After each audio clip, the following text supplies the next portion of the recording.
All right, let's do this. Hi, everybody. My name is Richard.lesperance. I go by the name of mymenrichard. Welcome to A Better Lifestyle.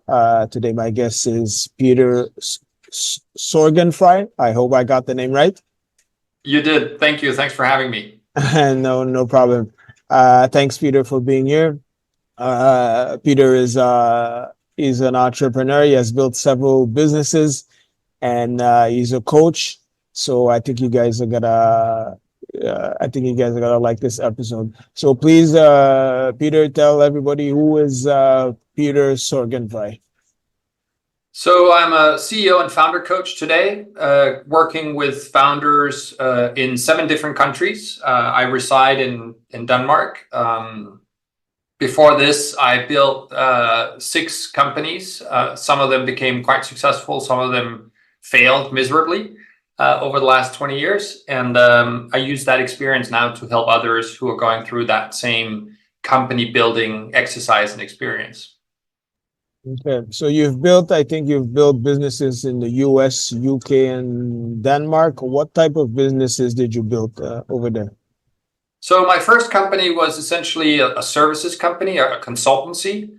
My second company was based on data that we derived from consumer actions on driver's licenses and credit cards. And we essentially developed new products and services based on the intelligence we could gather from that data. I've been in the perfume business. I've been in the fashion business. I've built a record label, and I've built a company around self-driving cars. So for me, it's never really been about the kind of thing that we were selling or building. It's more been about the building of something that was of value to some people, and then seeing how far we could take it. That was really what's been driving me all these years. Okay. You said earlier you built 7 businesses, 6 to 7 businesses. Yep. Which ones, how many of them out of 7 were successful? So out of the 7, 2 were exited with a nice return. 2 of them failed. 2 of them are still going, and 1 of them is kind of in between. We'll have to see if we shut that one down or if we keep it going. Okay, and so my thing, you've built your first businesses. Well, the one. Let's talk about the 2 that you exit. Where are those businesses in? Where were So they? the first one was the services business. That was actually my first company. So essentially, I had an idea of combining market research, so consumer understanding information, with competitive intelligence. So let's say that you were Apple, and you wanted to know what Samsung was doing.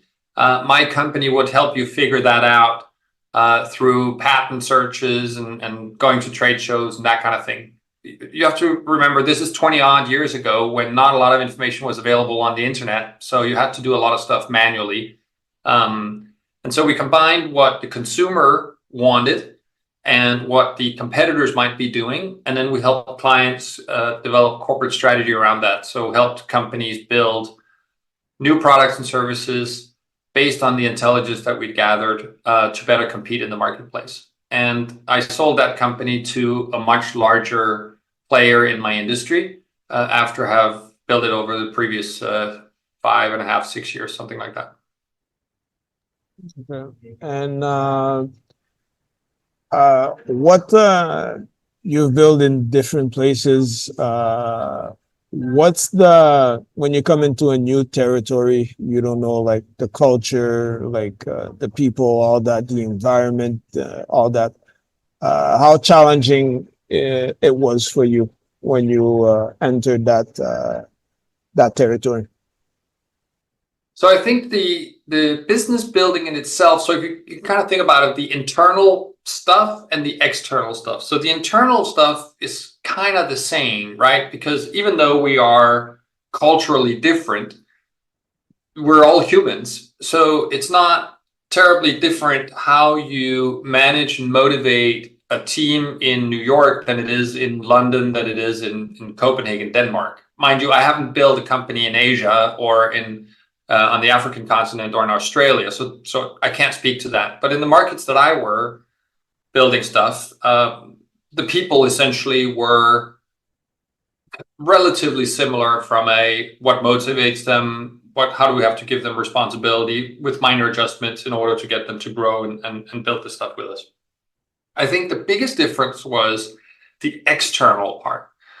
So dealing with, for example, governments or regulators, which I had to do in a number of companies, it is much more complicated to do that in Denmark and in the United States than it was in the UK, which is kind of odd. This was before the UK had their Brexit, right? But there was a completely different attitude from public entity or government entities in the UK towards small businesses and trying to help us succeed. In North America and the United States, they had that too, but their systems and the way that they were set up were still paper-based in many ways. And you had to go to a specific office and wait in line, and you couldn't do anything digitally. And so it was very cumbersome to get anything done because of the archaic way that they did things. And then the last example is Denmark, where we have a super digital society. You know, everything can be done on our phones, interaction with government and stuff. But the attitude is one of not taking any risk. So if you show up with a new idea or a new company and you want to get certain approvals, you're scrutinized much more so than any established business. It's not very easy to get started on something here. So that was certainly a challenge with the company I built here last. And how was the journey of building those businesses, the ones that were successful? Fun. Fun and stressful at the same time. You know, I think when it's easy now looking back, having done a few, to be like, oh yeah, I did this, that, and the other. But when you're in it, so my first company, for example, I didn't know any better, right? I kind of just did the things that I thought were the right things to do in the right order. And by maybe sheer luck or a little bit of skill, I actually managed to get customers early on and then reinvest that money in getting more customers and kind of building a team that way. I didn't make any sort of stupid mistakes, you can say, that's very easy to make, right? I also didn't have any external funding in my first company, which I think made a huge difference because I didn't have anybody pressuring me to do something to create a return. I essentially could build the business that was true to what me and the team felt we wanted to do and what our customers needed. So that one was easy. You know, I was very fortunate that my first one was a success and easy to do. The other one that was successful was somewhat different because it was a partnership with someone else. We did take external funding, not traditional VC funding, but industrial money, essentially. And the pressure was different because it was the data-driven business, and we were running incredibly fast and trying to do all sorts of things to satisfy creating this return within a 3-year time frame. And we ultimately didn't succeed doing that, but the business continued and then eventually was sold to one of our customers. So again, it was fun, stressful, learned a ton. Would I do it again? Absolutely. Would I encourage anybody who's thinking about starting a company to try it? Yes. Just be very well aware of what it can do to your life, both positively and negatively as you do it. And why did you sell those businesses? Well, the first one I got an offer I couldn't refuse. The second one we didn't intend to sell, but it wasn't actually going as fantastic as we wanted it to. And so we thought, well, maybe this is a way for the idea to live on in a different house. And so we ended up selling it because I think we're kind of just done struggling with trying to get it to work. I've heard that before, like, you know, I'm always learning about entrepreneurship. They always talk, sometimes a lot of entrepreneurs say that you always have to think of an exit when you start a business, like you start it and then it matures and then exit, you think about the exit plan. What do you think about that? Honestly, I think I don't think that's good advice. I think people who say that are people who haven't actually been there and done it. Most people, most of the companies that you know and use and love today, whether it be Facebook, Google, or whatever it is, none of them, Airbnb, none of them started the business thinking about how to exit it. I think most successful companies are started by people who are passionately involved in an idea or a problem that they're trying to solve. And that's where they put all their energy.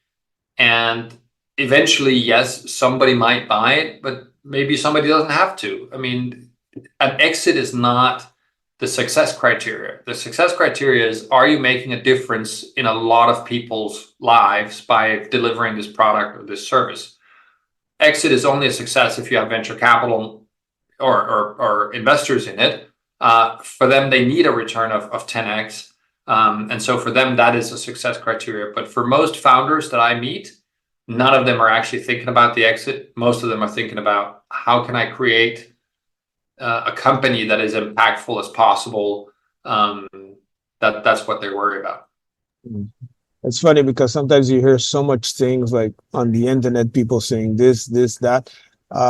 It kind of makes sense, like to me a little bit, like it left a seed in my spirit, because one person had said the exit plan sometimes is good because if a crisis arises, then you could save your business from, let's say, like when 9/11 happened, some businesses were destroyed. So if the person would have sold before, then they would have had the profit and then maybe start another business and build another business. So that's why I was saying that and seeing your thoughts on that. So what do you have to But think? that, Yeah. but Richard, that presumes that you can foresee 9/11, which none of us could, right? You can always say, if something like this happened, you should have sold before, but kind of like the housing market crisis, 99% of everybody didn't see that coming, and 100% didn't see 9/11 happening either, right? So most real professional investors, if you go to Sand Hill Road in San Francisco, if you go talk to the top investors in the world, the vast majority of those will actually say it's better not to have a plan B. It's better not to worry about an exit, because then you pour all your energy into making this thing as successful as you possibly can. So every time somebody brings this up, I get a little miffed, because I think it's just poor advice. I think people who build companies should do it because they love to deal with a problem or solve a technical solution or provide a service or whatever it is. And then if it ends up being a financial success so they can exit, fine. If it ends up being a nice business that can keep them sustained for the rest of their life, that's fine too. I really think if you're getting into startups because you want to make a lot of money, then you're in the wrong business. Then you should go to Wall Street or train to become a lawyer or something like that. The probability of you becoming financially independent doing a startup is very, very, very small.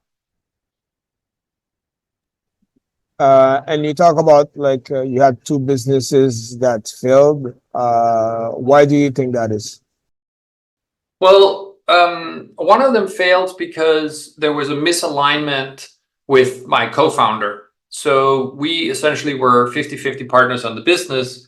And my expectation was that this person would do certain things in a certain order and could deliver certain things that was promised beforehand in terms of market reach and access and technology and that kind of thing. And over time, it just didn't happen. But it's one of those things that's kind of hard, right? Because you cannot necessarily write it down. It wasn't a contractual thing. It was just our partnership didn't work. And so after I've done it for a couple of years, we decided just to part ways and pack it up. The other one failed because there was an investor. This was an existing business that I got into. And there was one of the other investors who, for some reason, at critical junctions, did not want to fund the next roadmap development.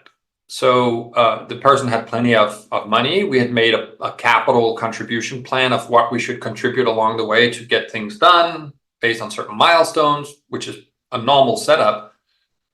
But at critical juncture, this person refused to wire the money, and so eventually the company, after the other investors having kind of saved the company a couple of times, we just couldn't do it anymore because we didn't have the cash flow that we needed to sustain the development of the business. And so we failed because this one person didn't contribute according with our capital plan. And in hindsight, it was not about the money. It was about a boardroom disagreement between old friends who were now co-investing together. And they just couldn't get along. So one of them decided to show his muscle by not funding the company that they both, I guess, believed in originally and loved, but that was a personal friendship that got in the way of a business being built. So what are some lessons that you've learned in building those businesses? Let's start with the last one first. I think you really need to know who you're getting into bed with. So all money is not good money. If you're somebody who's raising money just because somebody will give it to you or invest in your business, doesn't mean you should take it. You know, when you go around raising capital for companies, it takes a lot of meetings and a lot of pitches, and eventually somebody may say yes. And at that point, you're pretty much so worn down, you'll say, absolutely, we'll take your money. Thank you very much. And we'll go do our thing. But what I'm encouraging founders to today is to really interrogate this person, talk to everybody that they've invested in, figuring out what their personal relationships are in the industry, their reputation, understand if you're strategically aligned with them, understand their personality. I mean, you really, really need to do your homework on your investors. And I think most founders don't do that because they're just thankful somebody will write them a check. So that's one lesson. The lesson from the other business with the co-founder stuff is have a process for mediating challenges or conflicts early on with your co-founders. It's something I see in my practice now, working with founders all around the world. The vast majority of them have some kind of challenge with one or more of their co-founders, and they don't know how to handle it. They don't know how to talk about it. And that's because they haven't set up a culture of sort of honest feedback with a mediator involved, somebody like me or somebody else. You typically see people starting businesses with somebody who's known to them, who's a friend to them. It's rare that two strangers do it together. And so you think you know your friend. So if you, Richard, and I were to start a company together, I'd be like, all right, I know Richard, you know, he's a stand-up guy. We've known each other for years. He's good technically. We get along, this, that, and the other. But then we actually start the company. And then I realized that Richard, the professional, is very different than Richard, the personal friend that I've known. And then issues start to happen. So the learning is, no matter who you start a company with, have the tough conversations in the beginning. Have ideas about how you're going to make decisions if you are at odds. And it's not about, you know, Richard owning 70% of the business and Peter owning 30%, and therefore Richard has veto. Because at the end of the day, if we can't make it work, we can't make it work. So how are we going to make decisions together? Who are we going to involve in those decisions? How are we going to talk about this? What is the expectations? Really do a thorough interrogation, similar to with the investor. Right? Building a company together is more or less like getting married. You're going to spend a ton of time with this person. You're going to have to trust them with your life. You're going to have to believe in them, respect them. And most people, I think, miss that part as they get into co-founding relationships. What would you say when someone has multiple business ideas and they want to implement them? But let's say like they have 2-3 ideas. What do you think, or where should they put their focus? I literally had that conversation earlier this week. I think you need to realize that you may have multiple ideas, but only one idea is the one you should work on. Figuring out which one that is takes a little bit of time and a little bit of reflection. Most of the time people know if like snap judgment, what is it that you would love to do? They typically say, I would love to do this. And that's probably one of their ideas. And then they talk themselves out of it because they say, but it's difficult, or I can make some easier money over here, or they kind of find excuses for why they shouldn't do that idea. And so what I typically tell them is, well, if you go do one of the other ideas, you will always think about this big idea, and these other ideas will actually not succeed because you're distracted mentally. You might not work as hard on it. So you should do the idea that you're most passionate about, is the short answer. And then you should forget the other ones. And then you should give yourself enough time, so 6 months, 12 months, 2 years, whatever it is, to make that idea work before you go back to one of your other ideas. The last thing I want to say on that is, again, back to all these companies that we all know and love, they're doing stuff that is vastly different today than what they thought they were going to do when they started as the original idea. I mean, Twitter as an example, right? Twitter was a messaging service for bike messengers. It was a way to kind of communicate with the bike messengers from the central to send packages and stuff around San Francisco. What is it today? Is it a social network? Is it going to be a payment system now that Elon bought it? What is it? We don't know yet. So like Twitter, if your idea is to sell potted plant in Cleveland, Ohio, and you're passionate about that, start there, and maybe over time you're selling, seedlings around the world, and that's becoming your business. You never know where it's going to end up, but the most important thing is, are you the most passionate about it? Then go do that idea and forget the others. What's your thought on AI for entrepreneurs, for business owners? I think AI is a fantastic tool to help us do a bunch of stuff. I don't know much about building businesses on top of it. I do think we're going to see a lot of people trying to build businesses that are AI supported or are AI enhanced.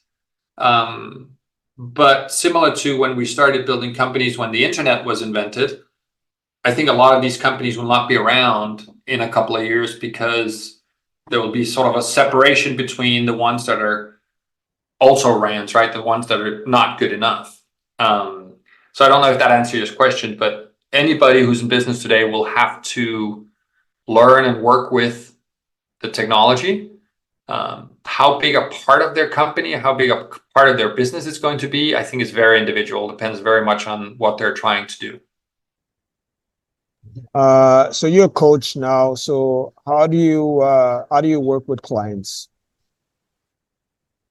So most clients come to me when there's something that's not working in either their personal or their professional life. And typically I work with them for a 3-month period where we meet every single week virtually, because everybody is not in Denmark, everybody is in another country. And during those conversations, we talk about and work on the things that they might have brought to me. So a lot of times it's around habits and communication, dealing with stress, dealing with anxiety, dealing with challenges in the organization. And I essentially help them, not by giving them the answers, but by letting them trust the answers that they already have. Again, I'm going to use you as an example. If you came to me and had some issue, through a series of questions and giving you some perspective, I would basically get you to the point where you kind of already know that you need to go, but for a number of reasons you haven't gone there. You haven't had the self-confidence to do it. You haven't had the mental space to kind of reflect upon the problem. And you haven't had somebody like me backing you up and supporting you on this change that you need to make. So that's how I do it. I give people homework. I give them stuff to read. I record audio files for them to listen to. And then I chat with them in between our meetings, whether it be WhatsApp or Slack or whatever, and kind of help them along stuff, because most people actually don't need a coach just on Mondays. Most people need a coach pretty much every day. And so what I discovered when I started this was, if I'm available 24/7, I can deliver more value to my clients, because they can send me a WhatsApp on a Thursday night saying, hey, I have this board meeting tomorrow. I'd love to talk to you about a couple of the arguments I'm going to make. Okay, great. So then we jump on a phone call.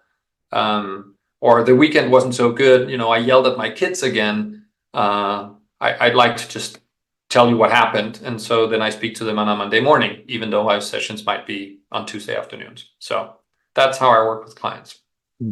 Where can people find you on social media or the internet? So thankfully, my name is not so common. So if we put it in the show notes, or it's petersorgenfrei.com. I'm fairly big on LinkedIn, so it's linkedin.com/in/Sorgenfrei. My last name is Sorgenfrei. German and means free from worry. So there's another reason to remember it. And I think that's it. LinkedIn and petersorgenfrei.com are the best places. Okay. Thanks, Peter, for being here. It was nice meeting you and talking to you. Thank you, everybody, for taking the time to listen to the podcast. Welcome to A Better Lifestyle. My name is Richard.lesperance, and I go by the name of My Man Richard. And I was with Peter Sorgenfrei, and we'll see you on the next episode, everybody. Bye.